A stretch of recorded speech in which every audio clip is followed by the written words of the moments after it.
Hello, नमस्कार दोस्तों। पहचान एकेडमी में आप सभी का हार्दिक स्वागत है। और दोस्तों, जैसा कि इस वीडियो के माध्यम से जा रहे हैं वर्धमान महावीर ओपन यूनिवर्सिटी या इसके अलावा जो भी यूनिवर्सिटी है उसके प्रावधानों के बारे में, और हमारी यो जो वीएमओ ही है, वीएमओयू है, उसके स्पेशली उसके द्वारा किस तरह के प्रावधान और किस तरह का कमेटी के अंदर ये जो प्रमोशन को लेकर के किस तरह की गाइडलाइंस जारी की गई, किस तरह से इन्होंने आपको प्रमोट किया, किस तरह से आपको प्रमोट नहीं मिला कुछ स्टूडेंट्स को, उन सब चीज़ों के बारे में जितने भी आपके सवाल बनते हैं उनके सभी सवालों का विवरण और संक्षिप्त विवरण आपको मैं यहाँ पर देने का प्रयास करूँगा, आपकी हेल्प करने का प्रयास करूँगा। तो दोस्तों, अगर आप इसी तरीके से हमारे साथ में एक अपडेट रहना चाहते हैं, अपडेटेशन प्राप्त करना चाहते हैं कई सारी न्यूज़ का, या आप वीएमओई से कोई भी किसी प्रकार का कोर्स अवेलेबल करवा रहे हैं, कोर्स कर रहे हैं, कंप्लीट कर रहे हैं, कहीं पे से भी अगर आप कोई भी डिग्री प्राप्त कर रहे हैं तो आपको हमारे चैनल को सब्सक्राइब कर लेना चाहिए। इसके साथ में अगर आप कंपटीशन एग्जामिनेशन की तैयारी कर रहे हैं एनटीपीसी वगैरह की, तो भी आप हमारे चैनल को सब्सक्राइब कर सकते हैं। और आगे दोस्तों स्टार्ट करते हैं, और आप जानेंगे कि क्या वजह है, आपके सारे सवालों का जो जवाब है उन सभी को जानेंगे, और क्या वजह है कि कुछ स्टूडेंट को प्रमोशन दिया गया, कुछ एक को प्रमोशन नहीं दिया गया, और ऐसा क्यों हुआ, क्या कारण है, यूनिवर्सिटी की गाइडलाइंस क्या हैं, और जो ऑफिशियल लेटर है वो क्या है, किस तरह की मीटिंग हुई थी उनके बीच में, उन सभी चीज़ों के बारे में डिस्कशन करेंगे। आप हमसे कांटेक्ट कर सकते हैं दोस्तों।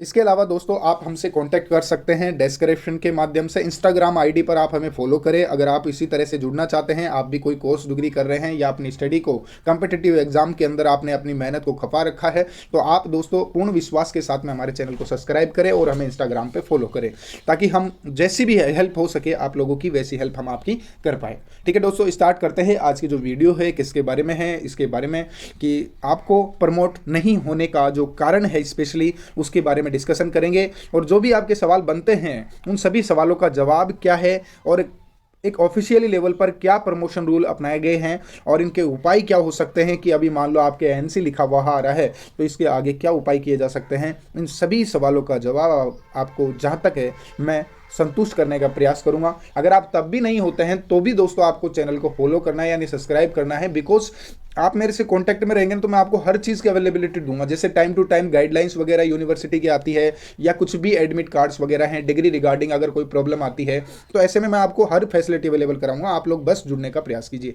ठीक है दोस्तों, स्टार्ट करते हैं। जो स्पेशली आज मैंने यहाँ पे वीएमओयू की बैठक का एक परिपत्र है जो डाउनलोड किया है, और ये यहाँ कई कुल सचिव के कार्यालय का ऑफिस एफिडेविट है, तो यहाँ से इसको मैंने डाउनलोड किया है, जो कि उनकी बैठक हुई थी 62वीं बैठक। इस 62वीं बैठक के संबंधित प्रावधानों में किन किन चीज़ों को शामिल किया गया था, और उनके आधार पर आपको कैसे प्रमोशन दिया गया है, और उनके उपाय क्या हो सकते हैं, इन चीज़ों के ऊपर हम चर्चा करेंगे इस वीडियो में। ये देखिए दोस्तों, यहाँ पर ये जो बैठक है ये 6 नवंबर 2020 की बैठक है, और आपको पता होगा कि जो आपका रिजल्ट है वो लगभग दिसंबर में आना स्टार्ट हुआ था, और नवंबर में आपकी ये बैठक की गई थी। 62वीं आपकी जो बैठक है, मीटिंग है, वो इसकी specially Vardhman Mahaveer open university के कार्यवाही विवरण विद्या परिषद एक कमेटी है जो कि इस पर बैठक करती है हर चीज़ के ऊपर। तो ये बैठक हुई थी 6 नवंबर को, तो इसके अंदर कुछ प्रावधान बनाए गए थे। अगर आपको ये चीज़ डाउनलोड करनी है ना, अगर आपको वीएमओ की वेबसाइट से इस चीज़ का कंफर्मेशन करना है, तो आप क्या करेंगे पता है, वीएमओ की वेबसाइट जैसे ही आप ओपन करते हैं तो ऊपर पेज में लिखा आता है कि अबाउट लिखा आता है, कॉन्टैक्ट लिखा आता है, एंड एम लिखा हुआ आएगा। वहाँ पर आपको अलग अलग प्रकार के डॉक्यूमेंट्स मिलेंगे। ठीक है, वहां पर एग्जामिनेशन एंड डिग्री से रिगार्डिंग अगर आप डॉक्यूमेंट्स डाउनलोड करना चाहते हो, जो कि खुद यूनिवर्सिटी के हैं, यानी यूनिवर्सिटी उसे ऑफिशियल अनाउंस नहीं करके उन्होंने उनके पास वो अधिकार पत्र के रूप में उन्होंने संरक्षित रख रखे हैं, तो वो भी आप उन्हें देख सकते हैं। तो वहां आपको ये देखने को मिल जाएगा दोस्तों। यहाँ आगे स्टार्ट करते हैं कि इसमें कुछ लोग शामिल थे जो कि बड़े बड़े यूनिवर्सिटी से, अपने इस यूनिवर्सिटी से बड़े बड़े पदों पर आसीन लोग हैं, उन सभी सदस्यगण यहाँ पर उपस्थित थे। जैसे RL गोदारा है, कुलपति हैं। ठीक है, इसके अलावा इन चीज़ों से हमें कोई मतलब नहीं है, हमें हमारी चीज़ों से मतलब है कि इसमें क्या हुआ, कौन सी विवरण का अनुमोदन किया गया, किन चीज़ों के बारे में निर्णय की पालना की गई, कौन सी रिपोर्ट पेश की गई है, उन सब चीज़ों के बारे में बातचीत करते हैं। तो दोस्तों स्टार्ट करते हैं कि जो पहली बात तो यह है कि जो ये बैठक हुई, इस बैठक के दौरान विश्वविद्यालय की जो सत्रांत परीक्षा जैसे कि फाइनल ईयर के स्टूडेंट थे उनकी भी एग्जामिनेशन ली गई है, और जो कि एमए वगैरह के स्टूडेंट हैं उनकी एग्जाम प्रमाण पत्र वाले जो प्रश्न पत्र हैं इनकी 2 घंटे की अवधि की गई थी। 3 घंटे का पेपर था लेकिन 2 घंटे का पेपर कर दिया गया था। वो सब कुछ इसी बैठक के दौरान किया गया था। इससे पहले वाले जो नियमावली जो बैठक की गई थी उसमें संशोधन करके इस बैठक को एक सार्वभौमिक रूप से मतलब इसको प्रमाणित कर दिया गया था, और उसके अकॉर्डिंग ही आपका पेपर वगैरह आया था। ठीक है दोस्तों, इसमें क्या है कि जो आपका स्पेशली कुछ पाठ्यक्रम, कुछ सिलेबस, सॉरी कुछ कोर्स हैं, एमएसओ जो 09 है, एमएपी पॉलिटिकल साइंस है ना, ये पॉलिटिकल एडिशनल साइंस है, ये मतलब जो पाठ्यक्रम वाले कोड नंबर हैं ये आपको सामने दे रखे हैं। तो जिनकी परीक्षा जून के स्नातकोत्तर पाठ्यक्रम में थी, जैसे कि डिप्लोमा वाले हैं, ये वाले हैं, और प्रमाण पत्र वाले हैं, ठीक है, तो इनके निबंध के अकॉर्डिंग इनको 2 घंटे का पेपर पत्र देकर के इनको प्रस्ताव कुछ अनुमोदित करवाया गया। तो इसके बारे में एक तो इन्होंने वो अपनी तरफ से बैठक के अंदर इस चीज़ का निर्धारण किया था। और इसके बाद में जो बात करें हम, इनकी बैठक से पहले ही आयोजित हो जाने के तथ्य को ध्यान में रखते हुए परीक्षार्थी द्वारा हल किए गए दोनों प्रश्न पत्रों का मूल्यांकन किए जाने और इनमें अधिकतम अंक वाले प्रश्न के अंक को दुगना करके संबंधित प्रश्न पत्र में अंक प्रदान करने की स्वीकृति प्रदान की गई है। मतलब इसमें कुछ सिस्टम इस तरह का इन्होंने किया है कि जैसे आपने किसी एग्जामिनेशन की जो पिछली जो ईयर है उसके अंदर आपने अगर मान लो अंक प्राप्त किए तो उसको डबल करके उसके अकॉर्डिंग इन्होंने उनका सिबिल स्कोर बनाया इनके हिसाब से, और उसमें से आपको उसके मार्क दिए उसको आधा करके, तो ऐसे करके आपको मार्क्स अवेलेबल करवाए जो भी है। अभी मैं आपको और क्लियर हो जाएगा थोड़ा थोड़ा करके। ठीक है दोस्तों, यहाँ पर विश्वविद्यालय द्वारा प्रदान किए जाने वाले विभिन्न डिग्री हैं, डिप्लोमा, सर्टिफिकेट, पाठ्यक्रम, इनमें नोमेनक्लेचर का एक अंग्रेजी और हिंदी और अंग्रेजी में जो विवेक युक्त इसको अधिक बनाने के लिए नोमेनक्लेचर का एक प्रावधान स्टार्ट किया जा रहा है। अब ये नोमेनक्लेचर ऐसा है क्या जिसमें हिंदी इंग्लिश में आपको कुछ छूट मिलेगी, कुछ ऐसा कुछ स्टडी कार्यक्रम मिलेंगे जिसमें आप विवेकपूर्ण तरीके से स्टडी कर सकते हैं। ठीक है, ये इनसे हमें मतलब नहीं है, लेकिन ये चेंजेज हैं जो भविष्य में आपको दिखाई देंगे। अभी आप देख सकते हैं, अभी हमें बात करनी है हमारे प्रावधान से संबंधित जो प्रोन्नत प्रक्रिया के लिए है। मैं अभी ये वाला आदेश पढ़ता हूं आपको। यहाँ पर देखिए, विद्या परिषद के निर्णय संख्या 61 एंड 12 की अनुपालना में विद्यार्थियों को प्रोन्नत हेतु प्रक्रिया निर्धारण का प्रस्ताव। ठीक है दोस्तों, तो ये प्रक्रिया निर्धारण किसकी है? प्रोन्नत का मतलब क्या हो गया? आपका प्रमोशन है, यानी आपको प्रमोट किया जाना है ना। तो ये आप समझदार हैं, जानते हैं अच्छी तरह से। और बहुत स्टूडेंट ऐसे बेवकूफ़ भी स्टूडेंट हैं, मैं उनके बारे में बुराई नहीं करना चाहूँगा दोस्तों, वो अच्छी बात है, लेकिन ये गलत बात है कि यार आप प्रॉपरली ढंग से एक अच्छी नॉलेजमेंट नहीं रख पा रहे हैं। अपनी कोर्स डिग्री आप इतनी बड़ी करते हैं, आप एमए की डिग्री, एमएससी डिग्री कर रहे हैं, तो अगर आपको थोड़ी बहुत तो नॉलेजमेंट होना चाहिए ना उस चीज़ का। आप ऐसे ऐसे सवाल पूछते हैं, छोटे छोटे सवाल पूछते हैं, तो उसमें ऐसा लगता है कई बार यार ये एजुकेशनल स्ट्रीम से जुड़े हुए स्टूडेंट नहीं है। तो अच्छे अच्छे सवाल पूछे, ऐसे सवाल ना पूछे जो कि बेकार के हों। ठीक है दोस्तों, तो इसमें देखते हैं, स्टार्ट करते हैं कि प्रोन्नत प्रक्रिया निर्धारण के संबंध में चर्चा करते हुए डॉक्टर अनिल जैन के द्वारा सदन में यह अवगत कराया गया था कि मतलब इसमें एनसीटी ही जो है ये सीधे और राज्य सरकार के माध्यम से भी इनको पत्र भेजे गए थे, और इसमें अभी तक कोई उत्तर प्राप्त नहीं हुआ था जब तक, लेकिन इनको उत्तर इंटरनल रूप से प्राप्त हो गया, उसकी कॉपी भी मैं आपको दिखा दूंगा। और बिना एनटीसी की सहमति के बिना ये प्रोन्नत करना इनके लिए पॉसिबल नहीं था।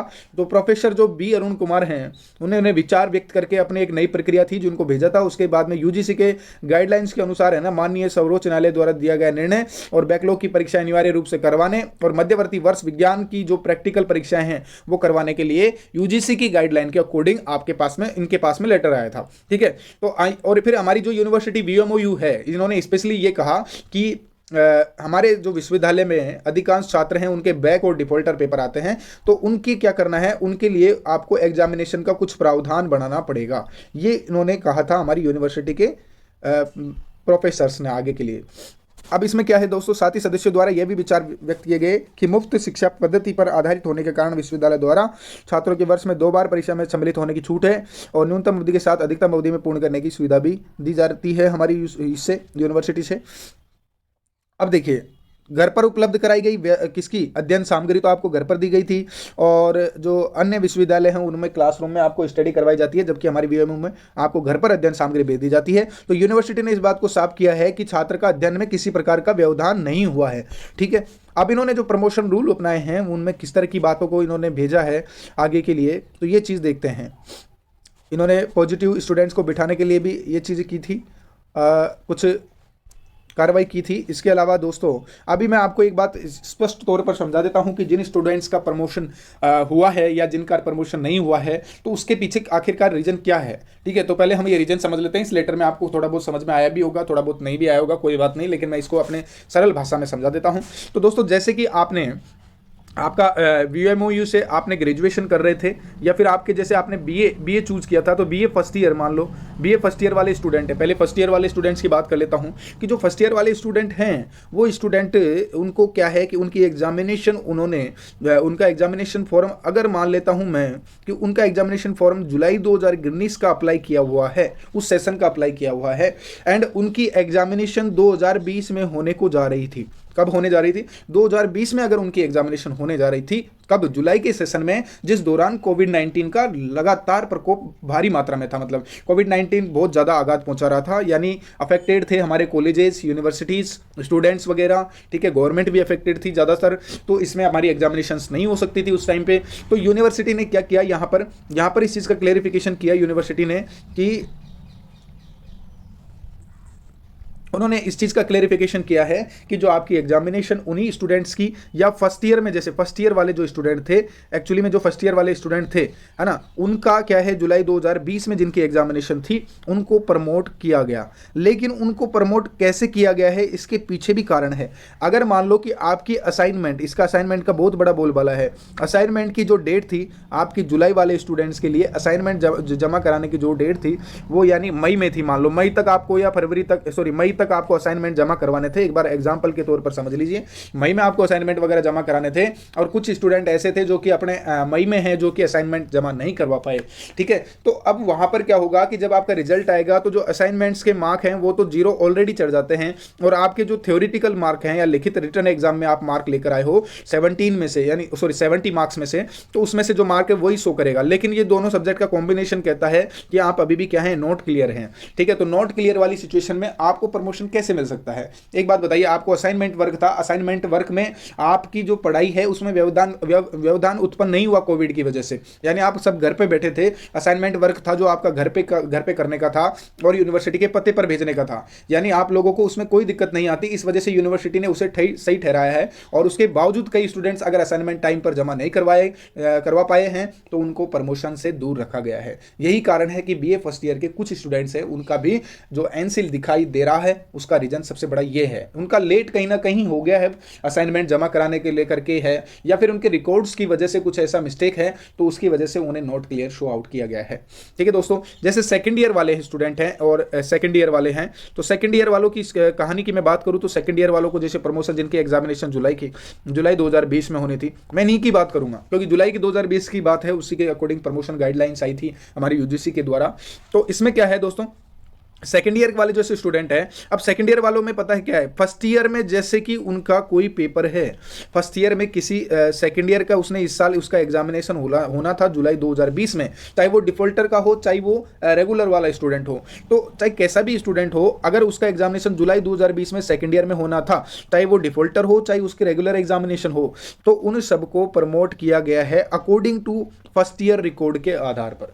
यानी फर्स्ट ईयर में जैसा आपका रिकॉर्ड रहा उसके अकॉर्डिंग आपको सेकेंड ईयर सब्जेक्ट्स में प्रमोशन दिया गया है। अदरवाइज आपको, अगर मान लो फर्स्ट ईयर में आपके किसी सब्जेक्ट में एनसी था और आपने उस फर्स्ट ईयर के सब्जेक्ट का सेकेंड ईयर की एग्जाम के टाइम पर आपने डिफॉल्टर फॉर्म फिल किया और उस टाइम पे आपके एग्जाम लगनी थी, तो वहां पर यूनिवर्सिटी आपके प्रमोशन का निर्धारण उस सब्जेक्ट में सेकेंड ईयर में नहीं कर पाएगी, क्योंकि आप उसे फर्स्ट ईयर में नहीं कर पाए और उस टाइम पर आपने फॉर्म फिल किया, डिफॉल्टर की भी आपकी डेट निकल गई और आपने उस टाइम पर फॉर्म फिल किया जिस टाइम पर आपका यूनिवर्सिटी एक प्रमोशन रूल अप्लाई करने वाला था। ठीक है, तो वो उसके अकॉर्डिंग प्रमोशन रूल को आपके उन अंकों पर अध्यारोपित नहीं कर सकता, उस हिसाब से आपको अंक नहीं दिए जा सकते। इसी वजह से कुछ स्टूडेंट सेकेंड ईयर में भी उनके बैक दिखाई दे रहा है। उनका कारण यही है कि उनका जो पिछला रिकॉर्ड है वो रिकॉर्ड में कहीं ना कहीं वो डिफॉल्ट है, इसी वजह से उनका जो सेकेंड ईयर है उसमें कुछ पेपर्स में बैक आया है।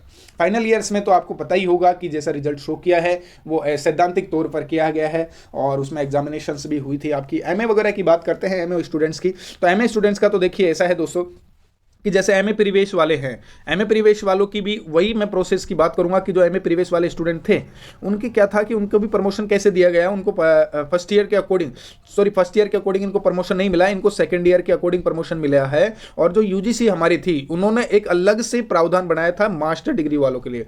अब वो चाहे एमए वाले हों, चाहे एमएससी वाले हों, चाहे कोई भी हों, सभी के लिए मास्टर डिग्री वाले जितने स्टूडेंट थे सभी के लिए अलग से प्रावधान बनाया गया था। तो वो उस प्रावधान के तहत उनको प्रमोशन दिया गया रिकॉर्ड्स के अकॉर्डिंग। अगर आपके भी किसी में आप डिफॉल्टरी हो हर किसी भी सब्जेक्ट में सेकंड ईयर में या फर्स्ट ईयर में, तो भी आपको प्रमोशन से दूर रखा गया है।